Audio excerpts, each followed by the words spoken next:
আসসালামু আলাইকুম। সকলকে আমন্ত্রণ আনন্দ টিভি সংবাদে। আপনাদের সঙ্গে আছি আমি সুমাইয়া আজাদ। চাঁপাইনবাবগঞ্জ থেকে ঢাকাগামী ম্যাঙ্গো স্পেশাল ট্রেনের আনুষ্ঠানিকভাবে উদ্বোধন করলেন প্রধানমন্ত্রী শেখ হাসিনা। বৃহস্পতিবার দুপুরে গণভবন থেকে এক ভিডিও কনফারেন্সের মাধ্যমে যুক্ত হয়ে তিনি এর উদ্বোধন করেন। এ সময় ভার্চুয়ালি যুক্ত হন রেলমন্ত্রী নুরুল ইসলাম সুজন, চাঁপাইনবাবগঞ্জ ১ আসনের সংসদ শামীর উদ্দিন শিমুল ও জেলা প্রশাসক মঞ্জুরুল হাফিজ সহ জেলা উপজেলার বিভিন্ন স্তরের কর্মকর্তাগণ। বৃহস্পতিবার বিকেল ৪টায় সুমিষ্ট আম নিয়ে চাঁপাইনবাবগঞ্জ থেকে ঢাকার উদ্দেশ্যে ছেড়ে যায় এই বিশেষ ট্রেনটি। ঘূর্ণিঝড় ইয়াসের প্রভাবে মুন্সিগঞ্জের লৌহজংয়ের পদ্মা নদী তীরবর্তী ৪টি ইউনিয়নে দেখা দিয়েছে ব্যাপক নদী ভাঙন। বর্ষা মৌসুম শুরুর আগেই এমন ভাঙনে দিশেহারা স্থানীয়রা। আতঙ্কে দিন কাটাচ্ছেন পদ্মার তীরবর্তী বাসিন্দারা। তবে স্থানীয় সংসদ সদস্য দিয়েছেন ব্যবস্থা গ্রহণের আশ্বাস। গেল মধ্যরাত থেকে ঘূর্ণিঝড় ইয়াসের প্রভাবে সৃষ্ট ঘূর্ণায়মান ঝড়ো বাতাসে উত্তাল হয়ে ওঠে প্রমত্তা পদ্মা। বুধবার দুপুর থেকে মুন্সিগঞ্জের লৌহজং উপজেলার নদী তীরবর্তী গ্রামগুলোতে শুরু হয় নদী ভাঙন। ভাঙনের কবলে এরই মধ্যে নদীগর্ভে বিলীন হয় বেশ কয়েকটি বসতঘর, গাছপালা এবং কৃষিজমি। আর হুমকির মুখে রয়েছে স্কুল, মসজিদ, মাদ্রাসা সহ নানান স্থাপনা। বর্ষা মৌসুম শুরুর আগেই হঠাৎ এমন নদী ভাঙনে দিশেহারা স্থানীয়রা। ঘূর্ণিঝড়ের কারণে এবার বর্ষা না আসতেই আমাদের জায়গাগুলা সব ভাঙ্গা নিয়ে যাচ্ছে। ভাঙতে ভাঙতে এখন বস্তা ফালাইতেছি, বাস দিয়ে বেড়াইতেছি, গাছ ফালাইতেছি, তাও আমাদের মানতাছে না। বিগত বেশ কয়েক বছরের বন্যায় উপজেলায় কুমারভোগ ইউনিয়নের খড়িয়া গ্রাম প্রায় নদীগর্ভে বিলীনের পর এবার নতুন করে ভাঙন শুরু হয় পদ্মা নদী ঘেঁষা বেজগাঁও ইউনিয়নের ৪টি ওয়ার্ডের সবকটি গ্রাম জুড়ে। তবে এ ভাঙন রোধে এখনই জরুরি কোনো ব্যবস্থা গ্রহণ করা না হলে আগামী বর্ষা মৌসুমের শুরুতেই ভাঙনের ভয়াবহতা আরও তীব্র আকার ধারণ করবে বলে মনে করছেন স্থানীয় এলাকাবাসী। এবার ঘূর্ণিঝড় ইয়াসের কারণে আপনারা দেখতে পাচ্ছেন যে প্রভাব পড়তে শুরু করেছে। আজকে সকাল থেকে ওয়ার্ডের বেজগাঁও ইউনিয়নের ১, ২, ৩ নম্বর ওয়ার্ডের নদী তীরবর্তী স্থানে প্রায় ১০ থেকে ১৫ ফুট সকাল থেকে এর মধ্যে বিলীন হয়ে গেল। প্রতি বছরই ভাঙে, এইবার ঘূর্ণিঝড়ে বহুত ক্ষয়ক্ষতি আছে। এই জন্য আমরা সরকারের কাছে কিছু সাহায্য চাই। এদিকে ইয়াসের প্রভাবে আকস্মিক এই ভাঙনে ক্ষতিগ্রস্ত এলাকাগুলোতে শীঘ্রই কার্যকর ব্যবস্থা গ্রহণ করার কথা জানান মুন্সিগঞ্জ ২ আসনের সংসদ সদস্য শাগুফতা ইয়াসমিন এমিলি। নদী ভাঙনে মারাত্মকভাবে ক্ষতিগ্রস্ত পদ্মা নদীর ভয়াবহ ভাঙনের শিকার আমরা, এবং লৌহজংয়ের জন্য ইতিমধ্যে বরাদ্দ দেওয়া হয়েছে। ৩ থেকে ৪ দিনের মধ্যে ইনশাআল্লাহ কাজ শুরু হবে। শুধুমাত্র আশ্বাস নয়, কার্যকর ব্যবস্থার মাধ্যমে মিলবে স্থায়ী সমাধান, এমনটাই প্রত্যাশা ভাঙন কবলিত ভুক্তভোগীদের। মুস্তফা কামাল তোহা, আনন্দ টিভি, নিউজ ডেস্ক। দেশে গেল ২৪ ঘন্টায় করোনায় মৃত্যু হল আরও ২২ জনের। এ নিয়ে মৃতের সংখ্যা বেড়ে দাঁড়ালো ১২,৪৮০ জনে। নতুন করে করোনা শনাক্ত হয়েছে আরও ১,২৯২ জনের শরীরে। সব মিলিয়ে দেশের মোট করোনা রোগীর সংখ্যা দাঁড়ালো ৭,৯৪,৯৮৫ জনে। বৃহস্পতিবার বিকেলে স্বাস্থ্য দফতরের এক সংবাদ বিজ্ঞপ্তিতে তথ্য জানানো হয়। কারো মতে সুপারমুন, আবার কেউ বা বলেন ব্লুমুন। অনেকেই শুনেছেন বিশাল সেই চাঁদের কথা। চন্দ্রপ্রেমীরা সেই সুপারমুনই নিজ চোখে দেখার স্বাদ মেটাল বুধবার সন্ধ্যায়। বিশাল আকাশে সুপারমুনে দেখা মিলতেই ক্যামেরায় বন্দী করেন অনেকেই। সুপারমুন প্রসঙ্গে নাসার বিজ্ঞানীরা আগেই জানিয়েছিলেন বুধবার পৃথিবীর সবচেয়ে কাছে চলে আসবে চাঁদ। এদিন চাঁদকে দেখা যায় ১৪% বড় এবং ৩০% বেশি উজ্জ্বল। তাই এমন পূর্ণিমাকে বলা হয় সুপারমুন। চন্দ্রগ্রহণের সময় চাঁদ এবং পৃথিবীর দূরত্ব খুবই কম থাকে, আর ফলে এ সময় চাঁদকে স্বাভাবিকের চেয়ে বেশি বড় উজ্জ্বল দেখায়। ঘূর্ণিঝড় ইয়াসের কারণে বুধবার সারাদিন দেশের আকাশ ছিল মেঘলা। তাই রাজধানী ঢাকা সহ দেশের অন্যান্য স্থান থেকে এই রক্তিম চাঁদের দেখা মেলেনি। তবে পাবনা রেল স্টেশন এলাকা থেকে দেখা যায় চাঁদের রক্তিম রং। আবার দেশের খবর।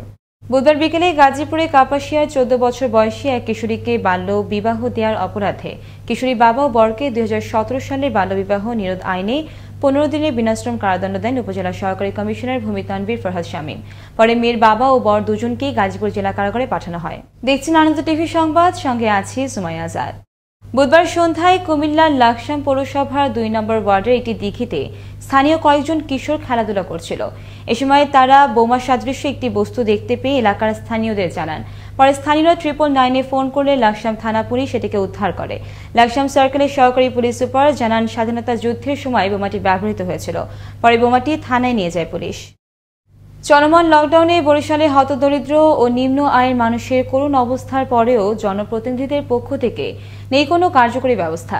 তাই সরকারিভাবে দেয়া 450 টাকা নিতে আসা মানুষের সংখ্যাটা ছিল বড্ড বেশি। করোনা সংক্রমণ ঝুঁকি উপেক্ষা করে মানুষের ঢল দেখে অনেক প্রশ্নের উত্তরই মেনে নীরবে নিভৃতে। বরিশাল ব্যুরো প্রধান কাজী আলামিন জানাচ্ছেন বিস্তারিত। ইউনিয়ন পরিষদ ভবনের ছাদ থেকে শুরু করে আশেপাশে ছিল মানুষের উপচে পড়া ভিড়। করোনার ভয়কে উপেক্ষা করে সরকারিভাবে দেওয়া 450 টাকা নিতে আসা মানুষের এই ঢল দেখে বোঝা যায় কতটা অসহায়। গত বছর এমন পরিস্থিতিতে সরকারি বেসরকারিভাবে ত্রাণ দেওয়া নিয়ে রীতিমতো প্রতিযোগিতা থাকলেও দ্বিতীয় দফার লকডাউনে বরিশালে হতদরিদ্র ও নিম্ন আয়ের মানুষের করুণ অবস্থা। এই দুঃসময়ে জনগণের পাশে নেই স্থানীয় জনপ্রতিনিধিরা। এই লকডাউনে কোনো কিছু পাইনি এবং চেয়ারম্যান মেম্বারের দ্বারা গেছিলাম, আল্লাহর দ্বারে আল্লাহ দিব না, কিছু পাই নাই। আজকে 450 টাকা পাবো, এখন পর্যন্ত পাই নাই। আমরা ছাড়া কিছু পাই নাই। আমরা আপনাদের কোনো একটা চাল বা ডাল বা ইত্যাদি কোনো জিনিস আমরা কোনো জিনিস পাইনি। বেসরকারিভাবে ত্রাণ তৎপরতা কম থাকলেও সরকারিভাবে নিয়ম অনুযায়ী ত্রাণ কার্যক্রম অব্যাহত রয়েছে, এমনটি জানিয়েছেন উপজেলা নির্বাহী কর্মকর্তা বিপিন চন্দ্র বিশ্বাস।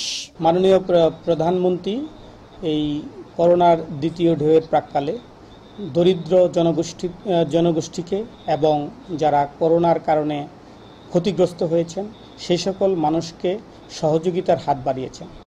ইউনিয়ন পরিষদ নির্বাচনকে সামনে রেখে ক্ষমতাসীন দলের একাধিক মনোনয়ন প্রত্যাশী থাকলেও একই ব্যক্তিকে টানা 3 বার দলের মনোনয়ন দেওয়ায় স্থানীয় জনপ্রতিনিধিদের কাছে জনগণের মূল্য অনেকটাই হ্রাস পেয়েছে, যার ফলে দ্বিতীয় ধাপের লকডাউনে মানবিক সহায়তা থেকে বঞ্চিত হয়েছেন নিম্ন আয়ের মানুষ, এমনটি মনে করছেন অনেকে। কাজী আলামিন, আনন্দ টিভি, গৌরনদী, বরিশাল। ঘূর্ণিঝড় ইয়াসের 5 ফুট উচ্চতার জলোচ্ছ্বাসে প্লাবিত হল সুন্দরবনের দুবলার চর। সুন্দরবনের সবচেয়ে উঁচু এলাকা করমজল বন্যপ্রাণীর প্রজনন কেন্দ্রটিও তলিয়ে যায় পানিতে, তবে কেন্দ্রের বন্যপ্রাণীগুলো রয়েছে নিরাপদে। বৃহস্পতিবার সকাল থেকে দুবলার চরে প্রচণ্ড ঝড়ো হওয়ায় স্রোতের গতি আরও বাড়তে থাকে। আর 1 ফুট পানি উঠলে প্রজনন কেন্দ্রের বন্যপ্রাণী হরিণ, কুমির ও বিলুপ্ত প্রজাতির কচ্ছপ বাটারগুলো ও বাসকা রক্ষা করা সম্ভব হবে না বলে জানান করমজলের ভারপ্রাপ্ত কর্মকর্তা আজাদ কবির। একদিকে ঘূর্ণিঝড় ইয়াস, অন্যদিকে পূর্ণিমার তিথি, এই দুয়ে মিলে ফুলে ফেপে উঠেছে উপকূলের নদ নদীর পানি। ফলে ভাঙা বেড়িবাঁধ দিয়ে জোয়ারে পানি ঢুকে প্লাবিত হয় পটুয়াখালী রাঙ্গাবালী উপজেলার 15টি গ্রামসহ নিম্নাঞ্চল। তলিয়ে যায় অসংখ্য ঘরবাড়ি ও শিক্ষা প্রতিষ্ঠান, ভেসে যায় পুকুর ও মাছের ঘের। ত্রাণের জন্য নয়, স্থানীয়দের দাবি জানালেন বেড়িবাঁধ নির্মাণের। পাশাপাশি স্থানীয় জনপ্রতিনিধিদের কণ্ঠে উঠেছে একই দাবি। প্রতি বছর এই জোয়ারের পানিতে এবং এই বিভিন্ন রকমের জলস্রোতের কারণে এই ভেড়িবাঁধ নষ্ট হয়ে ভিতরে পানি ঢুকে যায়, যার জন্য আমাদের অনেক সমস্যা, অনেক কষ্ট হয়।